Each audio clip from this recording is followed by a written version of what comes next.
if you do not have one, if you work out at a different gym or a different CrossFit gym or whatever, one of the things that we saw that we really liked, Fort Lauderdale they took D-rings and they cut little squares in the floor and they flush mounted them. So you pull the D-rings up and you can hook the bands through, and then when you're done with it, you could push them down and they're out of your way, so you don't even have to worry about them. The nice thing about that is they could do Olympic lifts, deadlifts, or they had squat stands in front, and they just had somebody take the squat stand and like lean it back, so it looks like a mile lift, stand up, do their squats, and they just push it back.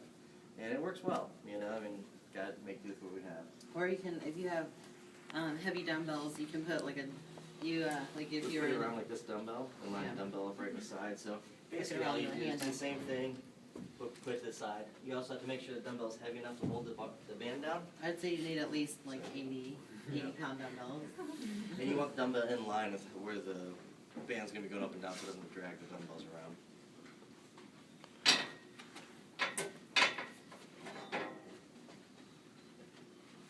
Alright. So Laura's head's back. She wedges that bar into her traps and her neck to where she wedges the position in. Okay? Our first movement, she'll sit back and she pushes her knees out. Alright. Now, if you look at her shin angle, this is kind of a high box for her. Her shins will be slightly straight up and down to slightly backwards. Now, it's slightly on a backward angle her shin is. If she was on a box the height that she normally will box squat on, which is deeper, she would be back farther and her shin angle would be even more intense. What that causes is she has to leg curl to get the weight back up. Okay? So, you see how her chest is up and her knees are out? If you can, don't push your knees up, just sit back. Okay, never mind. Alright. Alright, we can rack it. Okay. Typically what happens, it's funny when you get someone like wired in on doing something right, it's hard to even get them to do it wrong. When you're squatting, you sit back and you push your knees out, your chest stays up. If I just sit back and I don't push my knees out, my chest drops. So if I watch athletes and their chests are dropping, that's one sign I know they're not pushing their knees out the way that they need to push them out. Okay? We also want that backward shin angle. What a lot of people do is you need to be able to leg curl off the box from that position. But what you'll see, people who have weak hamstrings will come forward, because when I do that, it puts it back into my quads. Okay? Yeah, so you want no rocking of the upper body. Yep. Your upper body should be like rock so it's just solid. up. Yeah. So you think like hamstrings, or hips forward, hips back is kind of like what you're thinking. So you want to spread the floor with your feet. So think of pushing the floor apart. See the pressure so you're on gonna her put feet, the pressure not on the much on the outsides of inside? on the outsides of your feet. It's just,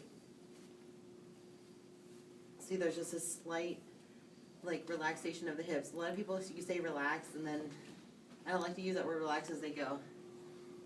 You know, see how they just completely relax, and then they do one of these. Or lean back. You know, it's just like, it's not a touch and go either. You know, it's just. But if you notice, her back stays tight, her stomach stays tight, everything stays tight. The only thing is the hips relax and fire. Hips relax and fire. Okay, that's very dynamic in that.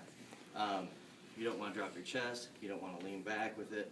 You know, you want to sit back, knees out, and think of contracting like leg curling and firing right off the box. Don't think about necessarily like squatting. People think like quads, like try to get in their quads and go. You don't want any lean movement forward. If you drop your chest and then lift, it's done. You know, to max up your lift.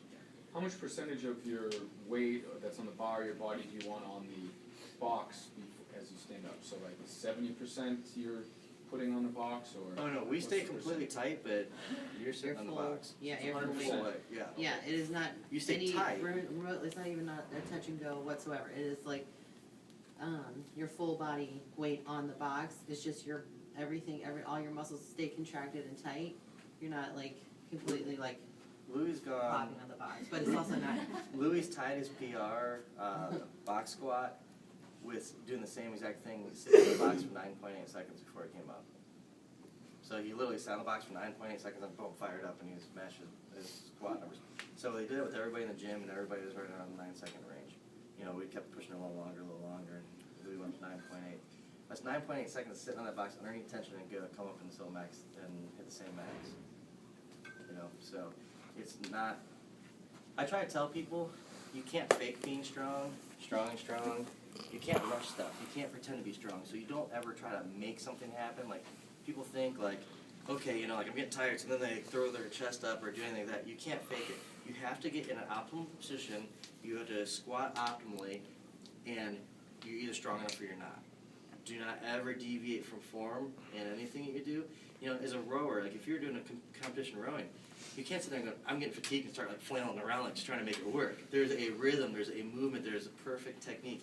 You must, at that point, mentally become strong and make sure that you're executing as flawlessly as possible. That's the only way you have of you know, achieving your goals. It's no different in powerlifting. We can't deviate from it and just try harder. You must maintain position. If you can't maintain position, that's okay. You weren't strong enough to lift that weight, but we don't try to make it happen, okay? You ever have people that get hip pain resulting from them pushing out the knees, or any workarounds? I mean, I have.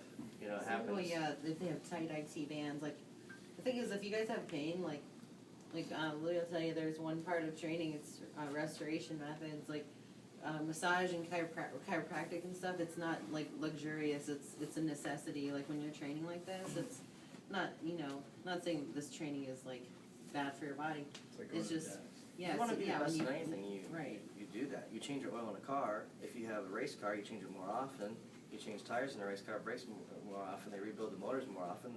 You know, do you want to be, you know, an Escort, or do you want to be a Ferrari? You know, I mean, you know, if you're a Ferrari, you're a little more high maintenance. It's all right, you know. But I mean, that's what it is. You know, I don't want to be a minivan. Sorry, you know. But you're gonna. There's things that you know. There's trade-offs. Like anything in life. If you want to be the best at something, or you will go to anything extreme, there's a trade-off for it.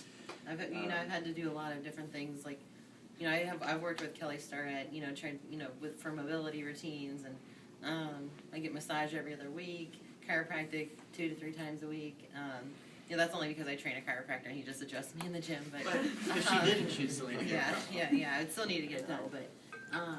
But you know, Weekly that's massages. usually like usually if you're feeling like tightness, you know, like when his hips are tight, it's, you know, tight IT bands or something like that. But it wouldn't kill you guys to wear, like we were talking about earlier, the briefs. Those are, I mean, it's not underwear, it's squat briefs. It's they're made of like a really tight polyester like material that has like no give to it, so it really keeps your hips tight and protected. You know, I wouldn't wear them as tight as maybe like we would for competition or whatever, but if you got like it's not comfortable. But like a loose, you know, or maybe just one that's not so crazy. Pair of briefs wouldn't hurt you guys. You'll be able to handle heavier weights. It's just like you said, a form of accommodating resistance. You can handle heavier weights. So when you go to take out your other, you know, your lighter weight, These are what your be briefs good. look like.